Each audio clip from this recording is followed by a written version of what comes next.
aujourd'hui, on va parler de l'article 51. Déjà, est-ce qu'il y a pas mal de gens qui ne savent pas ce que c'est l'article 51 ? Ouais. Ouais, pas... Ouais. Bon, en fait, il y en a plein, des articles 51. Les articles 51, c'est juste en fait, des expérimentations. On en a parlé un tout petit peu dans l'atelier sur les coopérations. Donc, c'est des expérimentations qui, en fait, bougent le cadre juridique ou de financement des soins, etc. Donc, c'est des choses qui n'existent pas dans le droit commun et que des équipes expérimentent, justement, avec différents cadres, etc. Donc, nous, on va parler que de 2 expériences d'article 51. Donc, il y en a une qui concerne plutôt les infirmiers. Donc, mon collègue va vous le présenter. Et moi, je vais vous présenter après le dispositif PEPS. Donc déjà, en fait, ton dispositif s'appelle Équilibre. Équilibre, déjà, est-ce qu'il y a des gens qui ne savent pas du tout ce que c'est Équilibre ? Pas du tout, oui. D'accord, merci. Voilà. Et PEPS, est-ce que vous savez... Donc, certaines personnes, pas mal de gens ont déjà entendu parler. Oui, donc c'est à moi de travailler, quoi. Voilà. Donc c'est toi qui vas commencer. Juste peut-être rapidement du coup, et sur peut-être s'il y a des questions précises sur ces dispositifs, etc., vos attentes de l'atelier. Rapidement, parce qu'on est un peu nombreux et qu'on démarre un petit peu tard. Bonjour ou rebonjour, moi je suis Isabelle Siabocolis, je travaille à la MSA Gironde et je suis chargée d'études stats et chargée de développement territorial en santé. Marie Gazet, je suis référente des organisations coordonnées au niveau de la région Nouvelle-Aquitaine, donc ROC régional. Et je suis intéressée un petit peu pour avoir un retour sur PEPS notamment, parce que pour l'assurance maladie, c'est une boîte noire. Voilà. Moi, je suis Charlotte Dupré, je suis en prise de poste sur un poste de coordinatrice dans une MSP qui n'est pas encore créée, voilà, Sauveterre de Guyenne. Donc moi, je découvre tout aujourd'hui. Bonjour, Nathalie Fauché, coordinatrice Pôle 1000 soins CPTS Haute-Corrèze-Ventadour. On saura assez facilement l'article 51 chez nous. Après PEPS, c'est en réflexion. Voilà. Timothée Grenaille, médecin généraliste au Pôle 1000 soins sur la Corrèze. Bonjour, Sylvia Piette, je suis assistante de coordination dans une MSP en Charente et je suis coordinatrice d'une toute nouvelle CPTS qui vient de naître. Des questions spécifiques déjà qui te venaient Non, je veux vraiment découvrir les deux. Alors PEPS, j'ai déjà entendu parler, Équilibre pas du tout, je suis désolée. Donc non, c'est pour découvrir. Laurence Denis, je suis kiné dans une maison de santé en Dordogne. Amélia Fagar, psychomotricienne dans une maison de santé en Dordogne. Des questions, ouais. Aucune question, découverte. Jean-François Dissart, je suis infirmier libéral de profession, coordinateur de la maison de santé de Villebois-la-Bellette en Charente, administrateur à la région et vice-président de la CPTS Sud-Angoumois, au sud d'Angoulême. L'article 51, effectivement, nous, dans la maison de santé, on le décline parfois. En ce qui concerne soignants humains et au niveau des soins infirmiers, ça fait déjà 2 mois que je suis sur le site avec mes collègues à regarder, à se questionner. Donc je pense à en discuter, donc je pense que ça va ouvrir beaucoup mes chakras. Oui. On va avoir une petite... oui, on va discuter, oui. Je pense qu'on aura passé de temps, mais bon. Éric Compain, infirmier libéral, je rentre dans une CPTS qui est en cours de construction, donc moi c'est découverte. Guillaume Ladune, médecin généraliste, il rentre dans une MSP, il s'appelle CPTS. Une MSP qui se crée sur un quartier sensible de Poitiers, donc on est plutôt en milieu urbain. Donc voilà, article 51, jamais utilisé dans mon ancienne MSP, mais pourquoi pas PEPS en milieu urbain, c'est peut-être un peu plus touchy. Trop d'interdépendance avec trop d'intervenants extérieurs à la MSP qui interviennent sur le territoire, donc c'est plus compliqué. Marianne Barillot, coordinatrice de la maison de santé du Val-du-Thouet dans les Deux-Sèvres. Je suis infirmière libérale et étudiante IPA. Concernant les 2 dispositifs, j'attends de pouvoir faire la différence déjà, un peu plus explorer, et puis aussi d'attendre un peu plus d'objectivité en fait pour pouvoir le mettre en place, pourquoi pas. Parce que j'ai bien l'impression que le dispositif Équilibre en milieu rural peut être difficile à mettre en place. Voilà. Bonjour, Camille Cossé, moi je suis dentiste et je viens découvrir du coup la coordination, donc c'est un domaine que je ne connais pas encore. Manuela Campobasso, donc je suis coordinatrice dans 2 maisons de santé, Marensin et Saint-Savin. Et dans aucune de mes maisons de santé, on n'a ni parlé ni mis en place l'article 51. C'est une découverte. Jacinthe Domecq, donc moi je suis coordinatrice de la maison de santé d'Aimé en Dordogne. Et alors, équilibre, on en entend parler, mais c'est pas mis en place à la maison de santé. Voilà. Tout à fait normal. Bonjour, Lucie Dubourdieu, je suis kiné à la maison de santé à Créon. Et c'est surtout pour approfondir mes connaissances parce que mes collègues en parlent souvent. Françoise Le Signe, coordinatrice consultante, j'étais sur Blaye dernièrement, et administratrice de la Fédération Avec Santé. Dans la maison de santé, je n'ai développé ni l'un ni l'autre, donc découverte. Bonjour, je m'appelle Laura Santana et je suis coordinatrice à la maison de santé Saint-Jean à Bordeaux et je viens pour découvrir. Et pour finir, Pascal Chauvet, je suis trésorier national au niveau d'Avec Santé. Ça me parle beaucoup, les articles 51, j'attends la présentation de Bruno. Ouvrez bien vos oreilles, il y a des choses très intéressantes qui peuvent nous impacter demain fortement dans nos maisons de santé. Ok, Tu me laisses, Bruno, vas-y. Il n'y a pas trop de questions, mais j'espère qu'on va en susciter. Dans le timing, on a à peu près un quart d'heure, 20 minutes de présentation voilà. chacun, et puis après des questions, parce que l'idée c'est que vous réagissiez et que... Voilà. Ouais, je n'ai pas testé le PowerPoint parce que je ne sais pas combien ça va durer. Je vais essayer d'aller vite et ensuite on y reviendra s'il y a des questions. Voilà, il ne faut pas hésiter. 45 Donc, ouais. Ouais, tu me dis. Je te dis. Tu me dis, voilà, vers 2h. Ouais. 2h, 2h05. Hein, c'est ça. D'accord. Parce que moi, je déborde facilement après. Je préfère répondre aux questions. Je suis Bruno Rouen, je suis infirmier libéral aussi depuis plus de 30 ans. Je suis dans une zone semi-rurale, justement, où on a développé Équilibre, qui est près de Perpignan, 45 km de Perpignan, zone de moyenne montagne. Si tu veux, je te fais donc, comme tu veux. Donc là, c'est simplement pour vous, on va en reparler. Donc l'article 51 qui a démarré en 2019, qui est porté en France par l'association Soignons Humains. On va en parler, c'est une inspiration d'un modèle hollandais qui s'appelle Buurtzorg. C'est pour ça qu'il y a Buurtzorg aussi.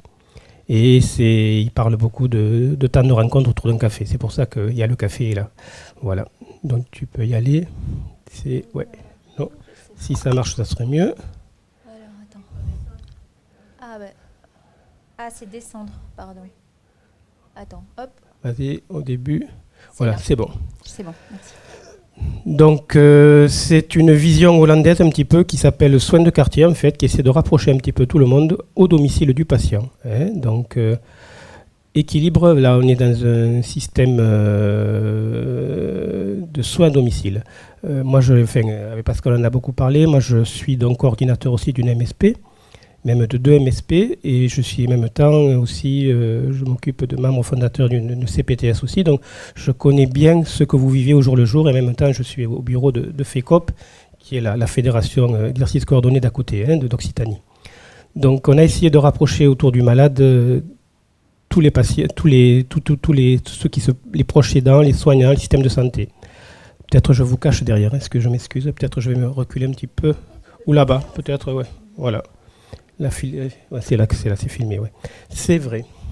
Donc, on veut essayer d'être ensemble les meilleurs professionnels possibles pour engager. Alors, on va en parler tout à l'heure, c'est surtout pour l'autonomie du patient. On veut essayer de développer l'autonomie du patient et ne pas être aux soins à domicile et faire des actes les uns après les autres pour avoir un résultat financier. On n'en est pas du tout là. Donc, voilà. Donc, autour du malade, effectivement, il existe aussi des accompagnements, des EHPAD, etc. Donc, tu peux sauter parce que elle ne m'inspire pas trop, cette diapo. Et justement, donc, c'est ce que je vous disais tout à l'heure. Buurtzorg, c'était le modèle hollandais, c'était monté en Hollande par un infirmier qui voulait redonner aux infirmiers la pleine capacité. Il était un petit peu sous la T2A, là, vous savez, le tarif hospitalier, là, il était un petit peu comme ça dans les soins à domicile en Hollande, et il a essayé de développer autre chose. Donc, c'est surtout, il parle d'auto-organisation.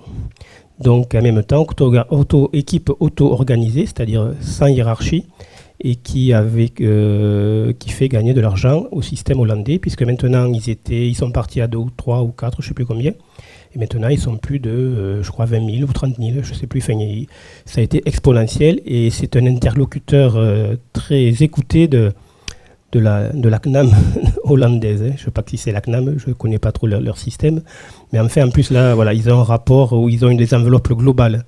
Ces enveloppes globales, ils en font ce qu'ils en veulent, mais c'est à eux justement, et lui, il a décliné. Voilà, et là-dessus, ils font beaucoup de bénéfices. Donc c'est pour ça qu'ils sont un interlocuteur très, très écouté en Hollande. Et ils sont c'est un petit peu nos mentors. Puisque ce qu'on vit nous en France, eux, ils l'ont vécu depuis une vingtaine d'années. Donc ils ont un recul de 20 ans par rapport à nous. Voilà, donc, et on suit, parce que Burzog là, s'est développé dans beaucoup de pays, Canada, là il y a eu la Chine, il y a eu le Japon, il y a eu l'Australie aussi, etc.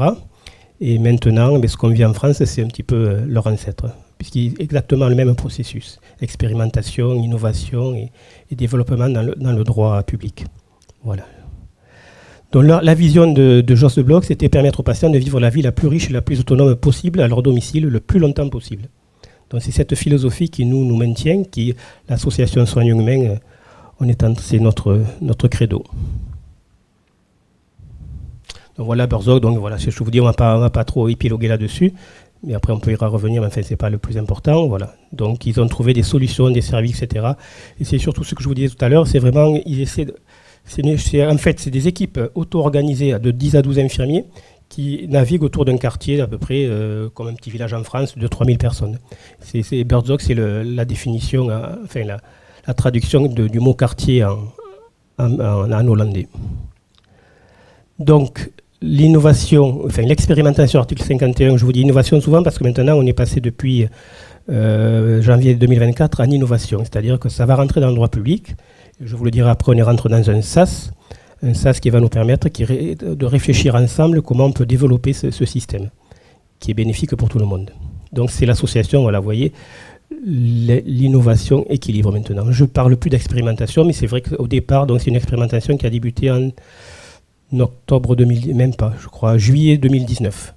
Et on a eu peur que ce soit impacté par le Covid, puisque moi je suis rentré dans cette expérimentation en février 2020, et en mars 2020, on s'est dit tout va s'arrêter, et puis non. Grâce à ça, la Sécu, qui je pense y croyait, nous a permis de continuer. Et c'est là qu'on a commencé à développer un petit peu la téléconsultation avec nos malades, puisqu'on ne pouvait pas se déplacer aux malades, et on faisait des téléconsultations par téléphone, et ça a bien marché, la Sécu était très contente, et tout le monde était content aussi. Donc voilà, tout ce que disait, c'est un cadre expérimental pour accompagner le déploiement de nouvelles organisations en santé. Donc voilà, des nouveaux modes de financement, comme PEPS, comme nous. Voilà.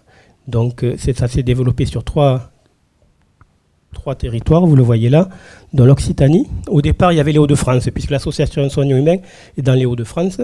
Et puis ils se sont aperçus essayer de développer sur l'Île-de-France. Ça a été un peu compliqué sur l'Île-de-France parce que il y avait des problématiques économiques puisque les soins, la vie n'est pas la même sur nos territoires. Et donc, comme on se connaissait bien, ils ont essayé de développer sur l'Occitanie et la Sécurité sociale a été d'accord. Donc là, il y a marqué 160 infirmiers participants, maintenant on est 200, puisque la Sécurité sociale nous a permis de prendre d'autres infirmiers, même justement sur l'Île-de-France, où il y avait 2-3 équipes, maintenant je crois qu'il y en a 5 ou 6.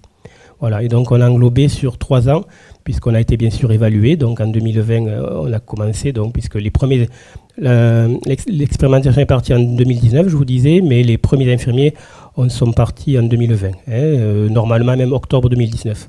Et donc on a eu une première évaluation quantitative, une deuxième évaluation qualitative sur 25 000 patients sur ces 3 ans. Voilà, donc notre credo, c'est donc l'approche centrée patient. Donc approche multidimensionnelle, relation de confiance, qui est basée on retranscrit tout ce qu'on fait sur l'OMA Systems, qui est un logiciel américain libre de droit, qui nous permet de développer toute notre démarche clinique infirmière. C'est-à-dire tout ce qui est la démarche clinique infirmière, Pascal, qui est tout ce qu'on ne fait pas, ce que l'infirmier à domicile ne faisait pas jusqu'à présent et qu'Équilibre nous a permis de faire, c'est-à-dire l'accompagnement malade, les relations malades, le développement de l'éducation thérapeutique. Voilà, ça y est, là, tout à l'heure, voilà, la prévention. Voilà, je vais de suite sur l'autre slide, enfin, sur l'autre côté. Tout à l'heure, je vous disais, on essaie de développer l'autonomie du patient, et voilà, donc on essaie de développer la prévention à tous les niveaux, l'éducation thérapeutique, l'accompagnement des soins palliatifs, etc., l'infirmier de relation. Donc c'est basé nous aussi sur des équipes auto-organisées, c'est-à-dire qu'on est des équipes sans hiérarchie. Donc moi j'étais à l'origine, donc on était 4 infirmiers libéraux sur un territoire de 3500-4000 patients à peu près, avec des zones de semi-montagne, c'est-à-dire on avait un gros village à 2500 habitants, puis après des petits villages tous autour. Et donc maintenant on est arrivé, on est dans une MSP, on est 10 infirmiers libéraux, grâce à Équilibre, parce que ça nous a permis de développer beaucoup d'autres choses que ce qu'on faisait jusqu'auparavant, et notamment donc le soutien du malade, le soutien de l'aidant, le soutien de l'équipe de la MSP. On a des facilitateurs, on vous le dira tout à l'heure, on a des coachs, c'est-à-dire que Soignons Humains met à notre disposition ce qu'on appelle nous dans les maisons de santé des RCP, mais si on a des problèmes humains, relationnels, etc., l'association Soignons Humains nous met à notre disposition des coachs qui viennent nous voir régulièrement, tous les mois à peu près, pour voir comment on se développe, ce qui se passe, etc. Ce n'est pas un regard l'œil de Moscou, c'est simplement un échange pour savoir comment on peut améliorer les choses. Voilà, et donc c'est vrai que tout à l'heure on pourra en parler, mais ça a vraiment du sens d'être en MSP, en CPTS et de développer le modèle Équilibre. Je vais vous expliquer pourquoi. Donc c'est ce que je vous disais, je vous m'excuse pour la faute, parce que j'ai vu qu'il y avait une grosse faute, il manque un S, mais c'est pas grave. Donc focalisation sur la pratique et le sens. Donc on a retrouvé vraiment depuis qu'on est dans Équilibre notre fond de métier, sur pourquoi moi en tout cas je me suis engagé dans la profession infirmière. C'est-à-dire que maintenant, on n'est plus soumis au temps et à la tarification. Donc, enfin, on n'est plus soumis à la nomenclature d'actes, pardon, on n'est plus soumis à la succession d'actes. Ce qui nous a permis de travailler, c'est le taux horaire au lit du malade. C'est-à-dire qu'on est payé, donc 54 € de l'heure, et si on passe 10 minutes chez un patient, ben c'est 54, enfin ça fait 0,899 la minute, donc on est payé 10 minutes multiplié par 0,899. Donc c'est la nouveauté, c'est là en fait, la grosse nouveauté, une des grosses nouveautés, on n'est plus soumis à la nomenclature d'actes, on est soumis au temps passé au lit du malade. Et là c'est vraiment au lit du malade. On n'a pas non plus on n'est pas payé pour le domicile, on n'est pas payé non plus pour les kilomètres passés, et on n'est pas payé non plus pour les fériés. On est payé 54 € de l'heure pour faire notre travail. Et donc, si vous passez 1 heure chez quelqu'un, vous êtes payé 54 €, vous passez 2 heures, le double, etc., etc. Donc, ce que je vous disais tout à l'heure, au départ, c'est surtout sur un réseau d'infirmiers un petit peu cliniciens, puisqu'on est tous tous dans une recherche. Mon copain que connaît, Pascal Dominique Jakovenko, était sur l'éducation thérapeutique. Moi, j'étais sur la clinique infirmière, etc. Donc, c'est connu comme ça, parce qu'on a trouvé que ce modèle vraiment réussissait à développer toutes ces compétences qu'on ne pouvait pas mettre au libéral, sur le libéral, on ne pouvait pas le développer. Donc, Équilibre, c'est pour ça que ça nous a paru vraiment un rêve éveillé quand on nous a dit c'est possible de faire ça. Et donc, la coordination, tout le temps de coordination que vous passez au lit du malade avec les pharmacies, les kinés, les assistantes sociales, le médecin traitant, ce temps, si vous le passez au lit du malade, est rémunéré effectivement aussi. Donc ça a beaucoup de sens, si vous voulez, entre les maisons de santé où on travaille, on a une approche pluriprofessionnelle, et Équilibre, on a une approche globale du malade. Donc pour moi, c'est la même chose. Voilà, tu peux tourner. Je regarde le temps parce que déjà c'est passé, tu vois. Donc pour les patients, donc ça c'était une amélioration. On a eu donc une évaluation quantitative et une évaluation qualitative. Et la évaluation qualitative, amélioration et garantie d'un accès aux soins de qualité du parcours de soins. Amélioration de l'état de santé parce qu'on a privilégié l'autonomie des patients. Chez un patient on passait 3 fois à faire une insuline, il est possible que maintenant, il ne passe plus qu'une fois par semaine, ou qu'on passe à la demande parce qu'il nous le demande, parce qu'il en a besoin. On essaie d'autonomiser les gens dans leur prise en charge et du traitement et des soins, et de leur injection par exemple. Mais on est toujours là, on est toujours présent, et s'ils ont besoin, on peut se déplacer au lit du malade. La seule chose qu'on a, on n'a plus de nomenclature, on n'a plus de BSI, pour les infirmières qui connaissent, donc les ce qu'on appelle les anciennes demandes d'entente, on n'a plus ça. On a une ordonnance qui nous met soins infirmiers à domicile pendant 1 an. Et là-dedans, l'infirmier rentre tout ce qu'il veut. Tout ce qu'il veut à partir du moment où c'est notifié dans le logiciel, où il explique sa démarche clinique et pourquoi aujourd'hui je fais de la relation à l'aidant, parce qu'il est épuisé, etc. Pourquoi je m'assieds à côté de lui, je bois un café effectivement ensemble et j'essaie de développer une approche, une relation d'aide. Et ça, c'est rémunéré. À partir du moment où j'ai une ordonnance soins infirmiers à domicile. Et donc ça a amélioré donc grandement. Après on va voir, tu peux tourner parce qu'il y a voilà donc ça c'est les points clés du rapport final d'évaluation, donc qui a été évalué en décembre 2023, donc 3 ans après l'introduction de 25 000 patients. Satisfaction des patients notée à 9,5 sur 10, donc sur 25 000 patients c'est quand même significatif. La qualité de vie des infirmiers notée à 9 sur 3, alors que c'était à 5,8 dans le cadre précédent, le cadre nomenclature. Et là aussi, comme on a attiré de nouveaux infirmiers, les jeunes infirmiers veulent nous rejoindre parce qu'ils trouvent là aussi du sens à ça. 25% de dépenses évitées, c'est pour ça aussi qu'on est passé en innovation, parce que non seulement les patients sont contents, non seulement les infirmiers sont contents dans leur pratique, mais en plus on fait gagner 25% d'argent à la sécurité sociale, à la MSA aussi, j'espère, puisque je suis à une zone semi-rurale. Et pourquoi ? Parce qu'on garde les patients jusqu'au bout, on réhospitalise beaucoup moins, il y a moins d'utilisation de médicaments, tout le champ santé mentale, on le prend en charge, je suis aussi président du DAC 66, là, tout ce qui est cas complexe, on le prend en charge au lit du malade, on fait la coordination au lit du malade, et pour tout ça, on est rémunéré. Donc voilà ce que je vous disais. Ensuite, meilleure coordination du parcours de soins, puisqu'on travaille à la CPTS, on essaie de développer un petit peu ça aussi. Amélioration de l'accès aux soins, effectivement. Et là aussi, ce que je peux dire là aussi, c'est ce que je disais à Pascal ce matin, on fait gagner du temps médical. Le médecin dans notre maison de santé avec qui on travaille, on lui fait gagner du temps médical parce qu'il se déplace beaucoup moins au lit du malade, mais on est là, présent, il sait qu'il peut nous faire confiance. Il nous appelle, il nous dit Bruno, je viens d'avoir cet appel, est-ce que tu peux y aller ? Et j'y vais parce que moi, quand je suis au lit du malade, je suis rémunéré. Ce qui est dans une nomenclature sur quelqu'un qui chute, ou etc., vous le faites bénévolement. Hein. Je ne dis pas que les infirmiers en nomenclature travaillent mal, je dis seulement qu'ils font beaucoup de bénévolat. Hein, que ce soit en éducation thérapeutique, que ce soit beaucoup de choses, ils font du bénévolat. J'ai fait du bénévolat pendant 30 ans. Maintenant, je suis rémunéré pour ce que je fais. Et j'en suis content. Donc voilà, donc tu peux sauter, oui, parce que là je vois que le temps avance. Alors on en est où ? On est rentré dans un sens de transition, vous voyez, donc on est sorti depuis l'expérimentation depuis le 4 janvier, sens de transition, donc on est en train entre l'association que je vous disais au départ, Soignons Humains, et la CNAM, on est en train, et le ministère de la Santé, la DGOS, on est en train de voir comment tout ça pourrait se pérenniser, soit au niveau national, on ne sait pas encore. Hein. Là c'est vrai que les changements de gouvernement, toutes ces lois qui sont un petit peu sur les lois infirmières, vous savez que ça doit évoluer, qui sont en train de, malheureusement pour l'instant on n'a pas trop de visibilité là-dessus. Donc normalement on doit sortir du SAS au 1er juillet 2025. C'est pas très loin, hein, c'est dans moins d'1 an. Normalement ça devrait être pérennisé sur le territoire national. À comment, je ne sais pas. Est-ce que ce sera 2000 infirmiers, que ce sera 10 000 infirmiers, que ce sera tous les infirmiers à qui ce sera proposé, on ne sait pas.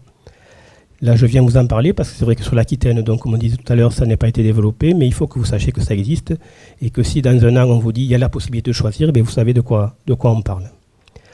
Voilà, donc c'est reproductibilité, c'est pérenne, hein, voilà, et donc on va voir ce que ça donne. Tu peux aller un peu plus loin parce qu'après, il y a encore d'autres diapos, mais ça va être... Voilà, ça c'est des mots, tout ça, mais enfin, on pourra en parler autour de questions. Hein. C'est vrai que nous, on se sent autonome, nous, dans notre pratique, mais le patient aussi, on essaie de l'autonomiser au maximum. Après, on est les infirmiers, donc il n'y a pas de hiérarchie. Moi, je suis un vieil infirmier, mais avec moi, j'ai plein de jeunes et on est sur le même niveau. Donc, on essaie ensemble, on se donne des rôles. Toi, tu t'occupes de ci, toi, tu t'occupes de ça. Et voilà, et donc, ça avance comme ça. Bienveillance, bien sûr, état d'esprit volontaire, pour ça, il n'y a pas de souci. Tu peux sauter, tu peux continuer. Ouais, tout ça, c'est des moments, ça ne me plaît pas. Je préfère après répondre aux questions.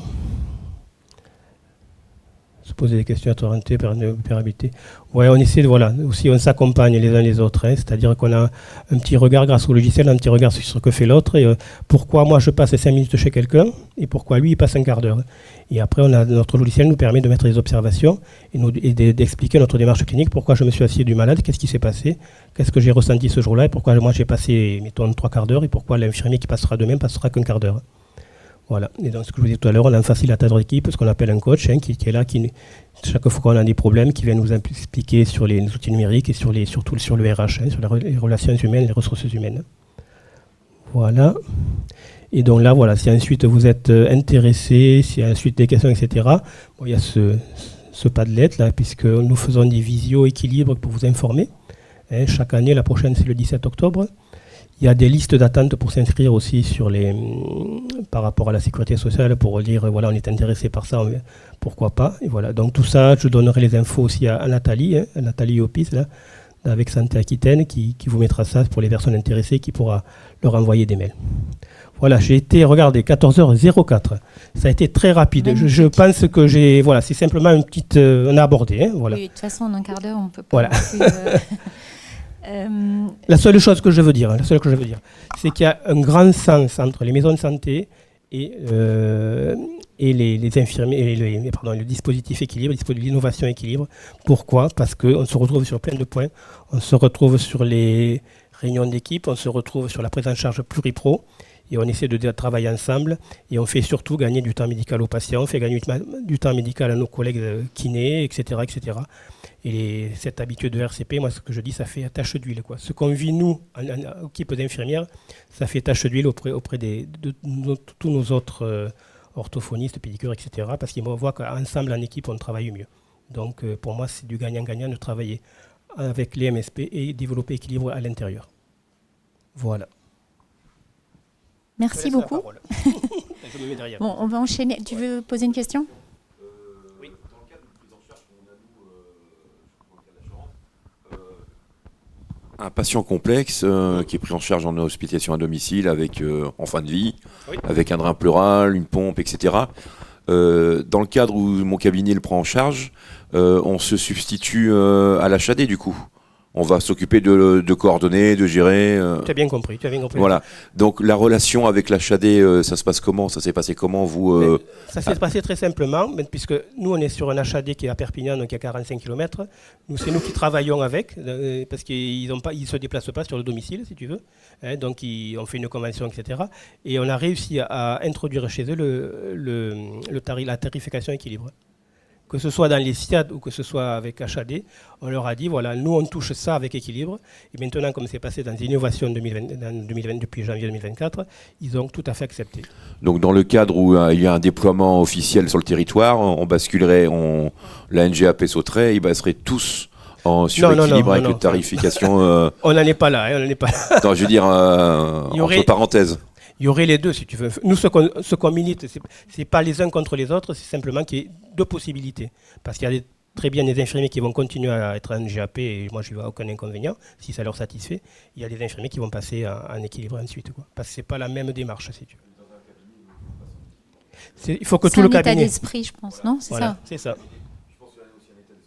Tout à fait. Bien sûr. C'est pour ça que ça a du sens, si tu veux, MSP, voilà, ça a du sens et équilibre. Ouais. On se réveille le matin en disant je vais faire mon travail correctement. C'est ça. C'est ce que je dis. C'est ce que je dis. Moi, tous les matins, je suis content d'aller au travail. Voilà. Alors, on va laisser la place à Peps. En transition, moi je dirais que quand on questionne les modes de rémunération, on voit qu'en fait on questionne les pratiques et les modes d'exercice en fait. Oui, donc Peps c'est exactement ça, mais dans un autre registre, c'est parce que là vous êtes sur une tarification horaire et dans Peps c'est une tarification forfaitaire en fait. Tu veux bien faire le bas, tu m'as dit. C'est la flèche du bas. Donc PEPS, ça veut dire paiement en collectif forfaitaire en équipe des professionnels de santé. PEPS, ça reste encore pour l'instant un article 51. Donc il y a eu, c'est la deuxième version, parce qu'en fait c'est un article 51 qui a été, j'ai pas mis les trucs dans l'ordre, mais voilà, ça a commencé en 2019. Et à l'époque, dans l'appel à projet, il y a surtout des centres de santé qui ont répondu. Il n'y avait que 3 MSP. Et on avait le choix entre soit patientèle complète, donc c'est-à-dire qu'on était rémunéré forfaitairement pour tous les patients inscrits médecins traitants dans la structure, ou alors seulement les patients de plus de 75 ans, ou alors seulement les patients diabétiques. On pouvait choisir. Il se fait que c'est surtout les centres de santé qui se sont saisis de la question. Il y a eu donc 5 ans d'expérimentation jusqu'en 2024, ça vient de se terminer. Et donc dans le mode de généralisation pour les MSP, il manquait de données. Donc ils ont réenchaîné sur 2 ans, donc ils ont appelé PEPS 2, spécifique aux MSP, parce que les centres de santé sont restés de leur côté et ils ont développé un article 51 spécifique pour les MSP. Et donc là, on est reparti pour 2 ans. Donc vous avez eu sûrement ces infos-là. Ils ont fait un appel à candidature à d'autres MSP.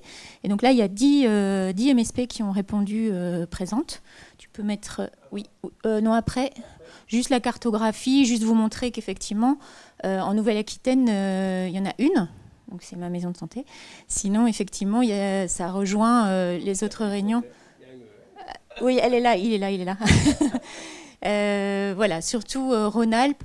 On a vu qu'effectivement, les équipes qui s'étaient engagées, qui avaient trouvé que c'était une bonne idée, ça a fait tache d'huile et d'autres équipes autour se sont lancées parce que c'est vraiment un changement de posture, un changement de paradigme tel qu'il faut être accompagné en fait et en tout cas avoir des modèles parce que sinon, ça semble un petit peu, hurluberlu. Donc les MSP vous les avez là. Voilà, donc je veux bien que tu reviennes à la première diapo. Peut-être avant, non, plutôt dans l'autre sens, si tu veux bien. Après non, juste là, dans l'autre sens, ouais. Bon. Attends, on va faire comme ça. Ah bah je sais pas. Attends, reprends peut-être ici, je sais pas. En fait, c'est plus en haut.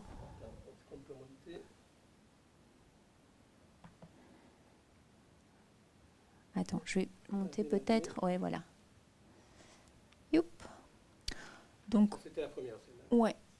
En gros, donc PEPS, on pouvait s'y engager que si on était 3 médecins et un infirmier au départ. Mais ça pouvait être un infirmier azalé. Par exemple, nous, ça a été notre choix. Donc ça, c'était dans le modèle au début. Dans le modèle de PEPS 2, ils ont fait une sorte de forfait infirmier spécifique aussi, forfaitaire, mais qui concerne donc il faut qu'il y ait une centaine de patients qui soient en commun pour une prise en charge à domicile. Donc par exemple, nous, c'était pas dans notre façon de... on n'avait pas 100 patients en commun avec les infirmiers de notre MSP, parce qu'on est sur un territoire où finalement il y a beaucoup de cabinets infirmiers libéraux qui sont en dehors de notre MSP, donc on n'avait pas la file active pour faire le forfait infirmier. Donc le forfait, il est calculé en fonction de différents critères, le sexe, l'âge, les ALD, s'ils sont à la C2S ou pas, et il est modulé en fonction des territoires, parce qu'effectivement, il y a des territoires où c'est pas du tout pareil la façon de fonctionner, donc ils ont une modulation au territoire. Il y a des systèmes de bonus et de malus pour équilibrer tout ça. Les bonus, c'est la fidélisation. Donc on se rend compte que parce que quand on est payé forfaitairement, le risque, c'est qu'effectivement, on ne réponde plus aux appels, on se dit, ils se débrouillent, voilà. Et que du coup, les patients, ils vont ailleurs. Donc en fonction de ça, si on a un taux de fidélisation qui est important, on a un bonus. Le nombre d'ALD, si on prend en charge beaucoup d'ALD, on a un bonus. Si les patients sont contents, donc il y a des questionnaires en fait qui sont envoyés aux patients pour voir le retour patient. Forcément, c'est une expérimentation, donc pour l'instant, ils sont obligés d'avoir. Donc c'est la CNAM qui gère ça, est obligé d'avoir des retours. Et aussi, si on a pu développer des nouvelles activités, parce que le pari, c'est que quand on sort du paiement à l'acte, on ne répond plus de la même manière aux demandes des patients. Et effectivement, il y a des patients, ça va être juste un coup de fil.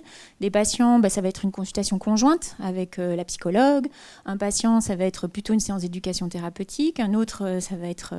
voilà. Donc l'idée, c'était aussi, dans le cadre de l'innovation, de laisser les professionnels créer. Et c'est eux les mieux placés pour savoir comment répondre au mieux aux besoins des patients. Et effectivement, quand on est payé que à l'acte, en fait, notre modèle, c'est de recevoir le patient en consultation, je parle des médecins, en duel, et que ce soit le médecin qui gère pour répondre aux besoins du patient. Donc quand on sort de cette logique de se dire, OK, c'est plus le médecin qui doit tout gérer, et peut-être qu'on peut sortir du modèle juste de la consultation duel, on peut inventer alors une autre façon de prendre en charge la personne de manière globale. Donc c'est ça un peu tout le challenge de cette expérimentation, c'est de voir quelles nouvelles activités ont été proposées et comment, qu'est-ce qui va en sortir de tout ça pour le modèle de la généralisation. Il faut au moins 250 patients pour rentrer dans le forfait. Évidemment, c'est sur base du volontariat. Et voilà, c'est le temps de soins infirmiers dont je vous parlais. C'est bon, ça tu peux passer. Bon, ce qui s'est passé, c'est qu'il y a eu la nouvelle convention. Et donc, il y a une ligne qui apparaît dans la nouvelle convention qui dit qu'on va tirer les enseignements en fait, de cette expérimentation. Donc, pour l'instant, il n'y a rien de défini et on ne sait pas du tout si ça va passer dans le droit commun ou pas. Mais en tout cas, ça a été avancé dans la nouvelle convention que c'était un modèle qui allait être évalué dans une vue d'une généralisation possible. Les objectifs du coup annoncés dans cette convention, donc c'est des innovations organisationnelles, c'est ce que je vous disais. Donc comment ensemble, en équipe, en se sortant du paiement à l'acte, on peut aller vers d'autres façons de prendre en charge les patients. Donc sur base des protocoles de coopération, puisque l'idée c'est aussi de faire de la délégation de tâches, puisqu'on travaille en équipe. Donc c'est vraiment sortir du paradigme que le médecin doit tout gérer et que on peut être une équipe pour gérer les problèmes des patients. Et d'autre part, au niveau de la pertinence et de la qualité des soins, comment améliorer les parcours, comment réduire les actes évitables. Moi par exemple, je sais que forcément quand on est payé au forfait, notre intérêt n'est pas de voir les patients tous les mois, par exemple, pour des renouvellements. Ça semble évident. Donc du coup, c'est comment on va nous se réorganiser pour pouvoir quand même voir les patients, leur assurer un suivi, mais en essayant de les autonomiser, essayer de les éduquer, les autonomiser. Et peut-être, nous, dans notre mode d'organisation, par exemple, pour certains patients stables, on voit les patients que tous les 6 mois, mais par contre, on les voit une demi-heure. Donc on a augmenté le temps de consultation. On les voit qu'une demi-heure et puis dans ce cadre-là, on essaye de gérer tout ce qu'il y a à gérer. On travaille avec l'infirmière Azalée pour tout ce qui est éducation thérapeutique et prévention. Et on a 2 types de rendez-vous. On a des rendez-vous de suivi qui sont effectivement un peu plus longs mais plus espacés et des rendez-vous du jour qui sont là pour gérer la pathologie aiguë. Donc dans l'idée effectivement de ce modèle, vous l'avez compris, c'est aussi augmenter la file active des médecins. Mais tout en gardant une qualité et un accès aux soins. Alors, les étapes, effectivement, c'est un gros changement de ne plus être payé à l'acte. Donc déjà, la première chose, c'est se questionner sur le partage d'honoraires. Parce que forcément, on va être plusieurs médecins avec des pratiques différentes. Et donc, comment est-ce qu'on va se partager l'argent ? Parce qu'en fait, l'argent, il va arriver forfaitairement à la structure. Et après, à nous de nous répartir cet argent. Donc, il y a une grosse discussion préalable pour les équipes qui ont envie de s'engager dans ce type d'expérimentation. C'est d'abord comment qu'est-ce qu'on considère être notre mission de soins ? Est-ce que c'est quoi être médecin dans notre MSP ? Qu'est-ce qu'on considère comme étant des tâches qui peuvent être rémunérées ? Et comme toi, passer un coup de fil à 20h pour le patient parce qu'on considère qu'il faut le rappeler, etc. Maintenant, on considère que c'est rémunéré et que c'est une vraie tâche et que c'est pas le truc que tu fais en plus le soir quand tu es fatigué, etc.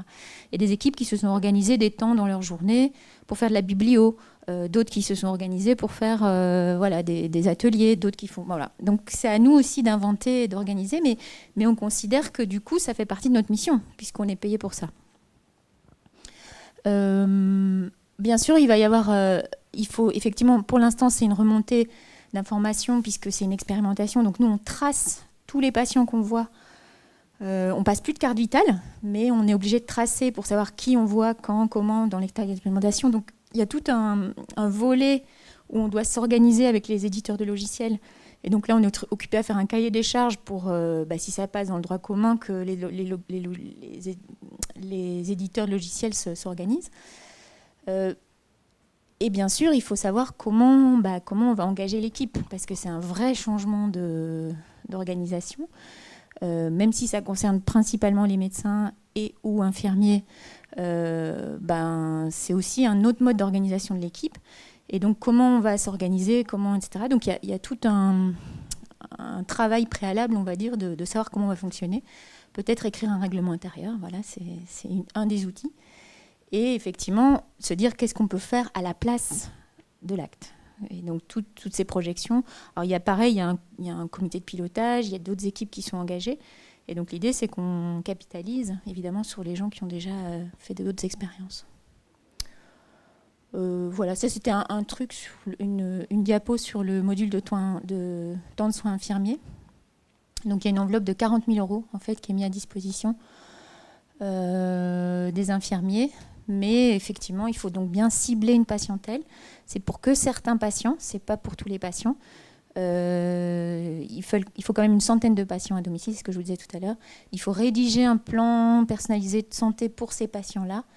Et les infirmiers sont... Donc eux, ils peuvent garder le système double, c'est-à-dire qu'ils peuvent être rémunérés à l'acte pour tout un tas de patients. Et pour les patients qui rentreraient dans PEPS, ils pourraient avoir cette rémunération forfaitaire. Oui. Donc en fait, dans le forfait de base, il n'y a plus de rémunération pour l'infirmier dans ces cas-là. On est d'accord ? Oui, je pense que c'est ceux qui sont dans... Oui, de toute façon, nous, par exemple, il n'y avait pas de rémunération pour les infirmiers, puisqu'ils n'avaient pas... Nous, c'était on est 5 médecins généralistes et une infirmière Azalée qui, elle, est salariée d'Azalée. Nous, c'était plus simple, voilà. Il y a un partage entre médecins déjà, et ça, c'est un gros point. C'est un gros point de quand même se dire qu'on partage les honoraires entre 5. Chez nous, c'est 5. Mais dans l'expérimentation, il faut au minimum 3.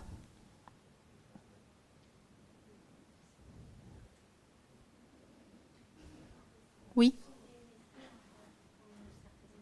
Oui, ça demande effectivement une certaine maturité. Ou alors, ou alors si c'est effectivement dans leur culture. On sait que les jeunes, maintenant, qui ont envie d'être plutôt salariés, qui ont envie de sortir du paiement à l'acte, on voit qu'effectivement, ça pose plein de problèmes aussi, le paiement à l'acte, qui sont déjà convaincus. Enfin, c'était mon parcours aussi, parce que je suis issue des maisons médicales belges. Je suis belge, en fait, et donc j'ai été formée dans les maisons médicales où le forfait existe déjà depuis une trentaine d'années. Et donc, du coup, quand je suis arrivée ici, le paiement à l'acte, ça ne m'allait pas. Donc, à ce moment-là, dès que j'ai vu qu'il y avait des possibilités de passer au paiement forfaitaire, je n'ai pas hésité, mais parce que c'est ma culture.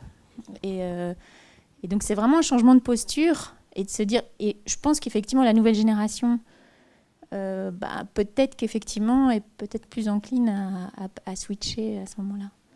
Donc, comment ça se calcule ? Donc, l'équipe arrive... il y a le forfait qui arrive trimestriellement, modulé en fonction des bonus et des malus dont je vous disais.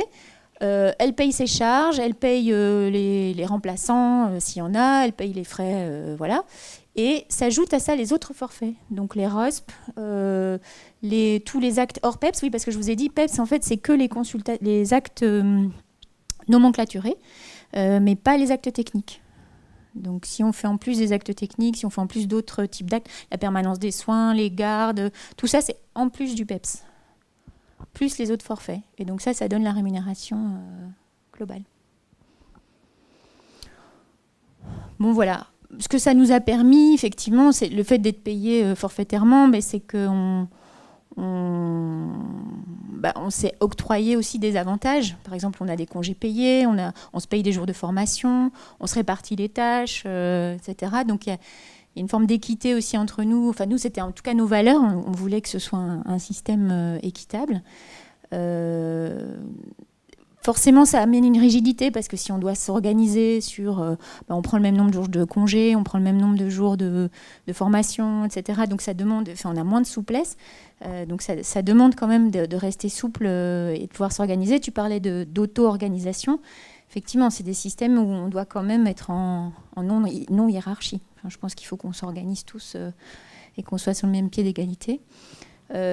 L'important, c'était effectivement qu'on ne gagne pas moins qu'à l'acte. Enfin, en tout cas, nous, c'était une de nos conditions, ce qui n'est pas le cas. On gagne même un petit peu mieux sa vie qu'à l'acte, que nous, en fonction de comment on s'organisait. C'était chaque équipe, évidemment, est un peu différente, et qu'on puisse avoir un équilibre entre notre vie personnelle et notre vie professionnelle. Donc ça, c'était un peu nos valeurs à nous, et de comment nous, on voyait PEPS. Mais je pense que c'est assez partagé pour les porteurs de projets qui ont décidé d'y aller, quoi. Oui. Comment ça se passe en cas de remplacement, justement, quand vous partez en vacances, quand vous êtes remplacé? Oui, c'est sur nos fonds propres. Moi, j'ai une question, pas en termes d'évaluation, puisqu'en fait, vous l'avez dit au début, l'idée, c'est d'espacer les consultations avec les patients parce que, justement, on les autonomise. Alors, on voit bien que vous voyez moins de patients à la journée, bien évidemment, puisque vous les gardez plus longtemps.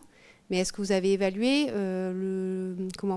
au niveau de, justement, si dans la durée, sur 1 an, vous voyez toujours autant vos patients, ou enfin, si finalement vous augmentez votre file active, ou vous ne l'augmentez pas? Parce que vous pouvez dire, j'ai passé plus de temps avec mon patient, mais il est revenu me voir. Finalement, il a bien aimé. Donc, il va revenir, il va reprendre rendez-vous. Et puis, surtout que vous, finalement, c'est une équipe, c'est juste infirmier, médecin généraliste pour votre cas. Donc, quelque part, est-ce que ça a espacé finalement les consultations ou pas? Vous voyez, dans le cas d'un... J'y pense parce que vous avez parlé aussi de protocole de délégation. Ouais. Quelque part, on pourrait se dire, vous allez espacer vos consultations médecin généraliste parce que derrière, c'est l'infirmier qui va... Oui, c'est le but. Après, effectivement, entre-temps, il y a eu le Covid. Et donc, du coup, ça a un peu perturbé. Mais nous, alors, je pense que c'est des changements d'organisation qui prennent beaucoup de temps. Et du coup, les équipes, c'est sûr qu'il faut leur laisser le temps. Nous, on a mis en place quand même... par exemple, les suivis à 6 mois, l'infirmière Azali les revoit à 3 mois, par exemple, pour refaire le point des patients diabétiques, etc. C'est possible. On a mis en place des consultations conjointes avec la psychologue, donc pour faire le lien éventuellement ce qui nous prend du temps, par exemple, c'est les suivis psy. Ça, c'est vraiment des choses... Je pensais à la psy, justement, parce que les psychiatres voudraient faire ça. Maintenant qu'on a des psychos conventionnés, c'est pouvoir espacer la revoyure des patients pour avoir plus, mais parce qu'ils pourraient travailler. Alors malheureusement, les psychologues ne sont pas des auxiliaires médicaux, donc protocole pas possible. Mais après, il y a une taille. En fait, l'écueil de ça, c'est qu'il faut quand même... Par exemple, les psychologues, ce serait sur nos fonds propres. Donc ça veut dire qu'il faut quand même une taille de patientèle. En fait, il y a un niveau d'échelle qui est quand même pas évident. Sur des petites équipes, nous, on est quand même plutôt une petite équipe, parce que l'autre équipe qui avait développé sur patientèle complète, c'était les ALIM, près de Grenoble. Et eux, ce qui fait qu'au niveau démographie, ils ont été... il y a eu un médecin qui est parti à la retraite, un autre qui a dû s'arrêter brutalement, etc. Donc, ils sont passés, je crois, de 6 médecins à 3 médecins en 2 mois, quoi. Et donc, ils avaient une patientèle... plus de 2000 patients par médecin. Donc, eux, ils ont dû trouver des solutions d'organisation. Et donc, du coup, ils avaient des forfaits très importants puisqu'ils avaient une file active énorme. Donc, eux, ils ont pu engager, par exemple, une infirmière de parcours. Ils ont pu salarier une IPA. Ils ont pu salarier. Mais ça demande effectivement quand même... Enfin, je trouve que la transition, ce qui n'est pas évident dans le modèle, c'est que quand on est sur des patientèles où nous, on gérait tout, et on doit se mettre à effectivement travailler en équipe, mais c'est effectivement nous qui prenons en charge les salaires des infirmières, par exemple, qu'on engagerait. Et donc, pour ça, il faudrait qu'il y ait...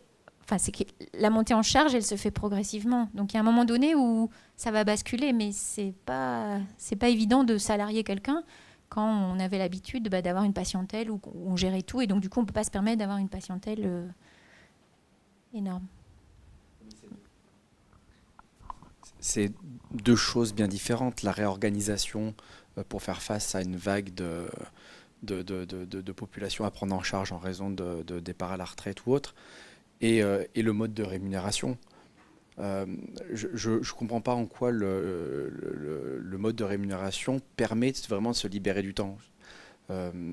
Pour exemple, nous, effectivement, on a un IPA, on lui met des consultations à 3 mois pour les gens qu'on va voir que tous les 6 mois, par exemple, en fonction des besoins, bien entendu. Mais pour autant, ça ne change pas notre mode de rémunération. Et ça me permet, moi, d'ouvrir plus de créneaux d'aigus pour les gens, pour le coup, qui ont besoin voilà, ça n'enlève pas la charge de travail, c'est ce que je veux dire par là. Et je ne comprends pas, du coup, en quoi l'équilibre vie perso-vie pro est meilleur. Alors, il y a peut-être une meilleure satisfaction au travail de par cette organisation, Mais voilà, en fait, j'arrive pas à voir ce que ça apporte. Je réponds du coup, oui. En fait, c'est se sortir de l'idée que, pour moi, c'est le paiement à l'acte, c'est forcément la consultation. Tu vas faire venir les gens en consultation. Alors que tu peux tout à fait répondre à un besoin, par exemple, en faisant un coup de fil, si tu veux régler quelque chose, etc. Alors que pour l'instant, ce n'est pas considéré comme un acte, c'est un truc en plus, etc. Donc il y a des choses auxquelles tu vas répondre un peu différemment parce que tu n'es pas payé à l'acte. Et tu vas peut-être te dire, ok, bon, ce patient, c'est pas très grave si je le vois pas tous les 3 mois, je peux demander à l'infirmière, etc. Tu vas te déléguer plus facilement. Est-ce que dans ce cas-là, la solution, c'est pas de créer justement un forfait, pas forcément un forfait, mais un acte pour ces choses en plus qu'on fait tous les jours et en dehors de tout? C'est difficile de... Ouais. Oui. Je crois que, et ça a été dit, pas par moi, par les politiques, c'est qu'on est certainement arrivé aujourd'hui au bout du système conventionnel classique, qu'on connaît tous, qui est nomenclaturé, et que ce qui est dit au travers de ces 2 exemples, c'est qu'il y a une réflexion au niveau de la CNAM pour imaginer d'autres modèles. Et moi, je trouve que ces 2 modèles-là, et d'ailleurs, c'est pas pour rien qu'ils ont été reconduits. Bruno, dans l'expérimentation article 51 issue de la loi de 2018, il y avait 150 expérimentations, et au terme de l'évaluation, il en reste 3. Oui, 3, 4. Oui, voilà. Donc ça, c'est pour vous illustrer le fait que l'évaluation a été quand même sévère, qu'elle retient équilibre, présenté aujourd'hui. PEPS, lui, fait l'objet d'autres partenariats, enfin d'autres modèles de pérennisation et donc la reconduction pour les 2 ans là. Et on peut penser qu'à terme, ces 2 systèmes-là pourraient très bien cohabiter.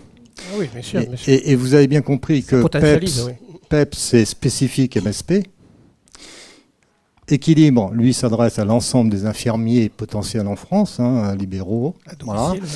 Mais que, et pour rien cacher, parce qu'il n'y a rien à cacher, la réflexion en cours, on a discuté déjà depuis quelque temps, c'est dans le cadre de nos MSP, on a une notion d'infirmière d'équipe qui est travaillée actuellement avec la CNAM et on souhaiterait, je pense, on pourrait aboutir à un partenariat avec Équilibre sur le modèle d'Équilibre.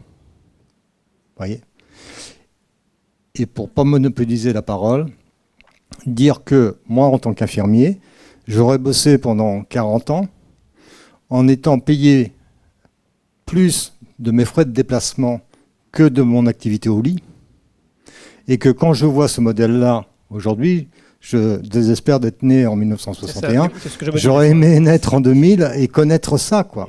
Je veux dire, et quand je vous disais en préambule tout à l'heure, ouvrez bien vos oreilles, parce que ça, c'est le modèle de demain. Et j'en suis persuadé. Et je le dis parce que la CNAM est en faveur de ça. C'est pas pour rien. 25% d'économie pour la CNAM, avec une prise en charge coordonnée qui offre la possibilité aux infirmiers de couvrir pleinement leur champ de compétences. Moi, j'ai fait des études et je n'ai pu utiliser que la moitié de mon champ de compétences. Du coup, ça m'amène une autre question. Comment ça se passe au niveau des prescriptions? Est-ce qu'on vous prescrit une prise en charge d'un patient? C'est ça, Monsieur est diabétique, soit infirmier à domicile pendant 1 an. Voilà, c'est le récit, quoi. Et voilà. Et ensuite, voilà, il suffit de tracer dans le logiciel ce qu'on fait. Quelle est notre démarche, quels sont nos objectifs, et voilà, et justifier au jour le jour. Pourquoi je passe 3 minutes chez quelqu'un et 5 minutes chez quelqu'un d'autre.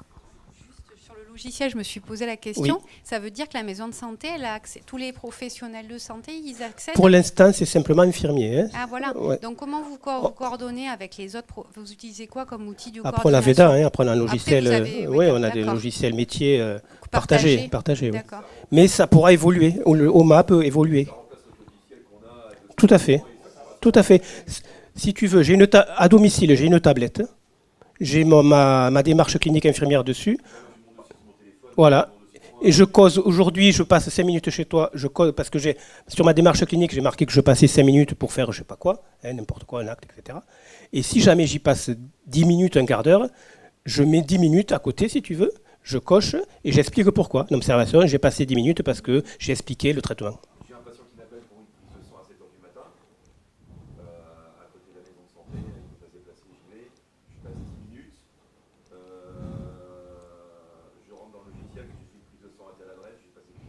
Oui.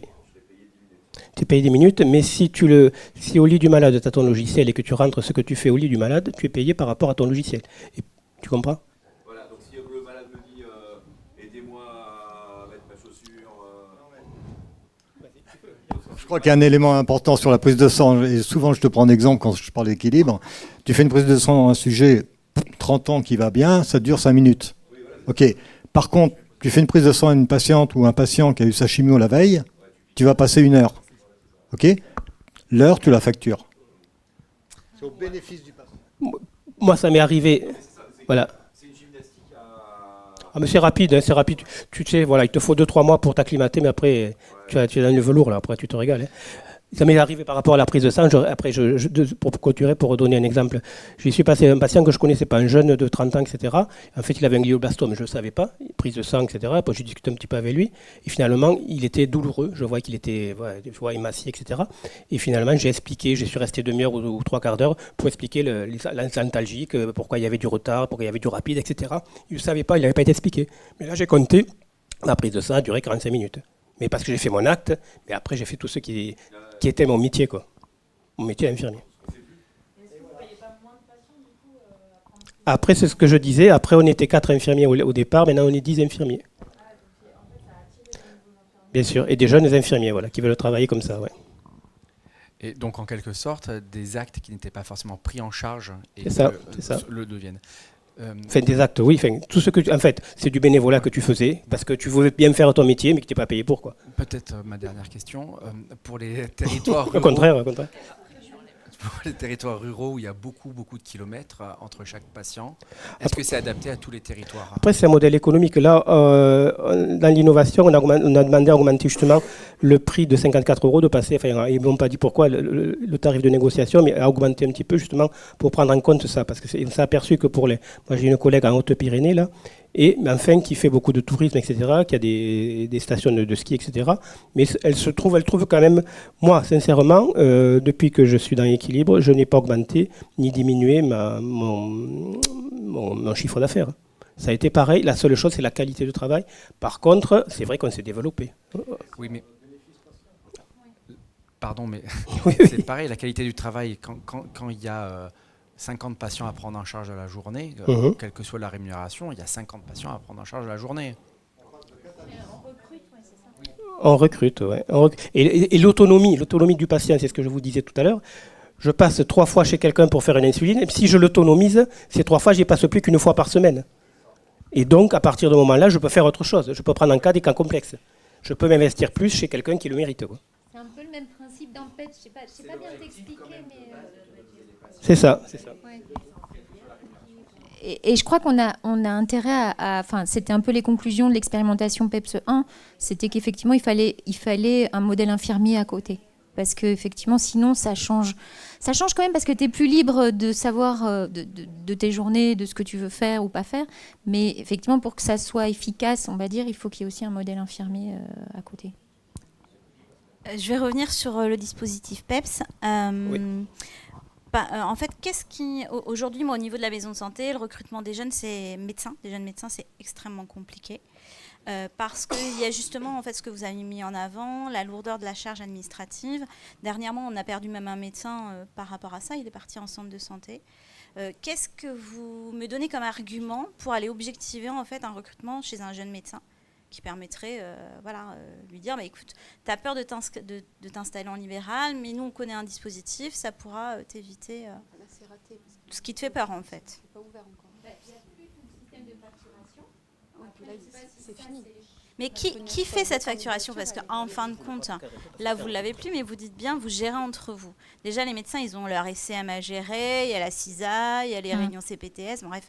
Il y a tout le temps de la réunion. Mais là, en plus, donc ce que vous ne faites pas en temps de consultation ou ce que l'assistant médical peut vous déléguer. L'accueil, nous, on a beaucoup aussi délégué à l'accueil. On a 2 accueillantes, effectivement, qui font aussi beaucoup de choses et qui rentrent dans les protocoles. Par exemple, nous, on fait des IVG dans notre maison de santé. Et effectivement, c'est elles, on les a formées, effectivement, à tout l'accueil des patientes, de tout ce qu'il faut faire pour qu'elles arrivent en consultation avec leur prise de sang, leur écho, qu'elles aient effectivement pris les contacts. Tout ce qui est radiologie, par exemple, c'est elles qui font tous les demandes de rendez-vous, c'est elles qui font... Enfin, elles font quasiment... elles font énormément de boulot administratif. Nous, on leur a délégué donc ça, en quasiment fait, le tout rôle le boulot des assistants administratif. médicaux, il est toujours Voilà. essentiel, ou Oui. des secrétaires.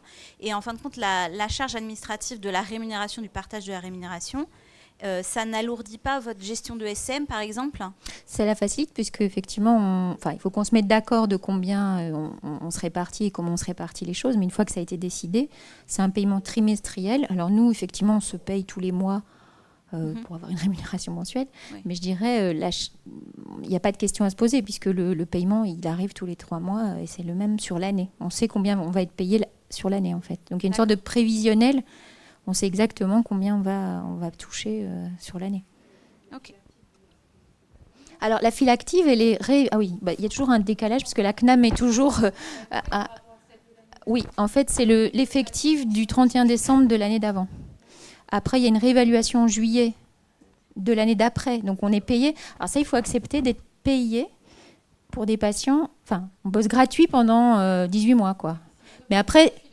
Oui, c'est pas tout de suite c'est pas tout de suite qu'on a le.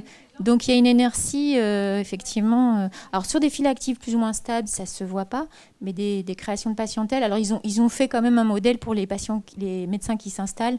Ils font un forfait sur une file active annoncée. Donc ils disent bon voilà, moi je vais plutôt faire ça, et donc du coup ils ont une rémunération déjà calculée sur la file active annoncée. Mais la file active, elle est effectivement... alors, le gros écueil, moi, je dirais, de ce dispositif, c'est que toute notre rémunération, elle dépend entièrement des calculs de la CNAM, qu'on fait confiance, de comment ils calculent le forfait, etc. Nous, on a déjà vu... Oui, mais nous, on a déjà vu des erreurs, par exemple, dans le calcul des médecins traitants. On sait qu'effectivement, les chiffres qu'ils ont, les chiffres que nous, on avait, ce n'étaient pas les mêmes. Donc on doit quand même, ça doit s'améliorer le dispositif parce que pour l'instant, on essuie tous les plâtres. La CNAM aussi, ils essayent d'avoir des logiciels de plus en plus performants, etc. Mais pour l'instant, c'est pas encore, ça doit être rodé, quoi. Il n'y a pas encore.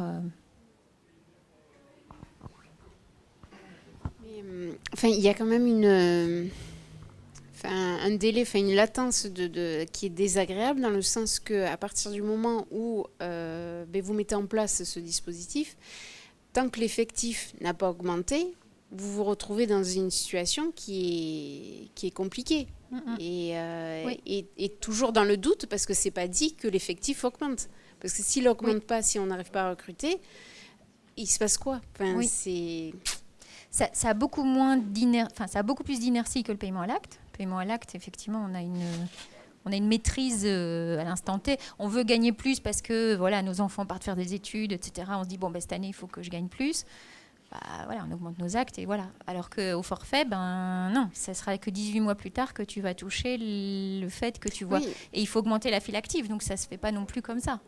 Donc c'est effectivement un système, c'est pas pour tout le monde. Je pense que c'est des. Mais oui, mais c'est vrai que quelque part il faut peut-être devancer, déjà recruter et prévoir, finalement N-1 pour envisager de le mettre en place, parce qu'on se retrouve sinon dans une situation qui peut être problématique à la fin, parce qu'il faut rattraper. En termes de gestion de ressources humaines, oui, ça demande effectivement de s'organiser. D'autres questions? C'est bon? Juste une remarque, c'est que c'est très bien pour les protocoles de délégation de tâches de coopération, parce que c'est magnifique ces protocoles, l'ARS les autorise, mais derrière il n'y a pas de financement pour les libéraux. Donc nous on est très coincés, quand on essaie d'accompagner des protocoles, les protocoles à l'hôpital sont financés, mais pas en ville. Et là, clairement, on peut financer un protocole avec PEPS. Oui. Qu'on peut pas, sinon on n'a rien, on n'a aucun levier autre que celui-ci. Ça donne plus de liberté pour ce qu'on a envie de faire, c'est-à-dire l'histoire de l'équipe traitante. C'est que quand on n'est que payé à l'acte, chacun reste dans sa rémunération, on veut tous garder notre rémunération, etc. Donc il y a moins de latitude. Donc effectivement, ça s'adresse à des gens qui ont quand même une certaine maturité d'équipe et qui ont envie d'aller vers ce concept-là. Pour l'instant, c'est un peu militant quand même, tout ça. Mais d'aller... sur le concept de l'équipe traitante. Enfin, pour moi, c'est vers ça qu'on...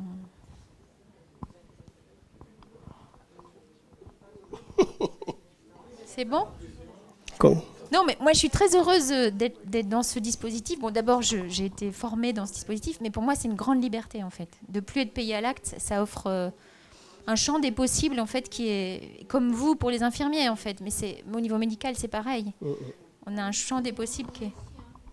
Kiné aussi, oui, certainement. Oui, kiné. Moi, je suis en contact avec des kinés qui veulent le faire comme nous. Hein. Ouais. En Belgique, le forfait, c'est médecin, kiné, infirmier. Ouais. Nous, on est en train d'y réfléchir avec les kinés. Ouais.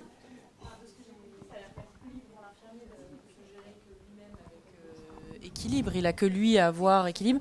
Là, vous êtes obligé d'avoir travaillé avec des gens qui ont les mêmes valeurs, les mêmes envies, et une équipe qui est là et qui va rester en place aussi. Nous aussi.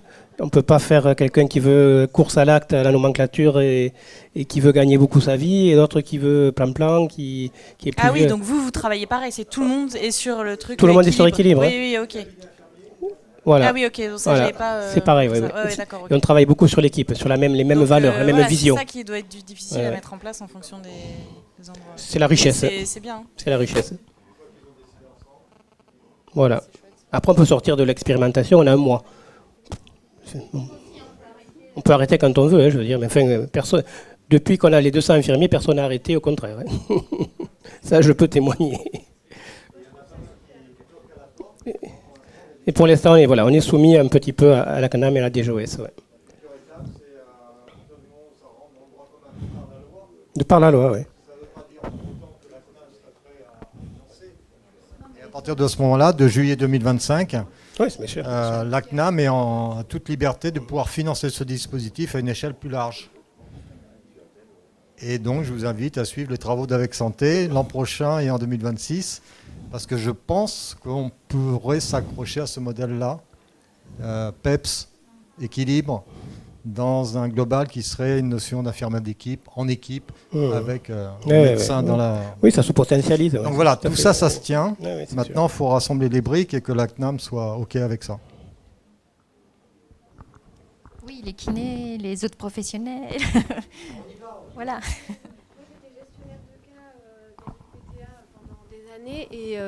Et j'avais l'impression d'arriver chez les gens et de surajouter une autre personne. Et je me dis, la solution, enfin, je me le suis toujours dit, en fait, les cas complexes, on les évitera si c'est déjà les professionnels existants qui prennent le temps de faire ça, et plutôt que de surajouter des intervenants. Et je trouve ça super. Vraiment. Regardez, dans PEPS, il y a le PPS. Ce PPS, c'est un outil. Il suffit d'utiliser correctement le PPS et on gère les cas complexes. Nous, c'est le logiciel, c'est pareil. Bon. Voilà, on vous remercie et voilà, n'hésitez pas à demander des infos. Merci à vous.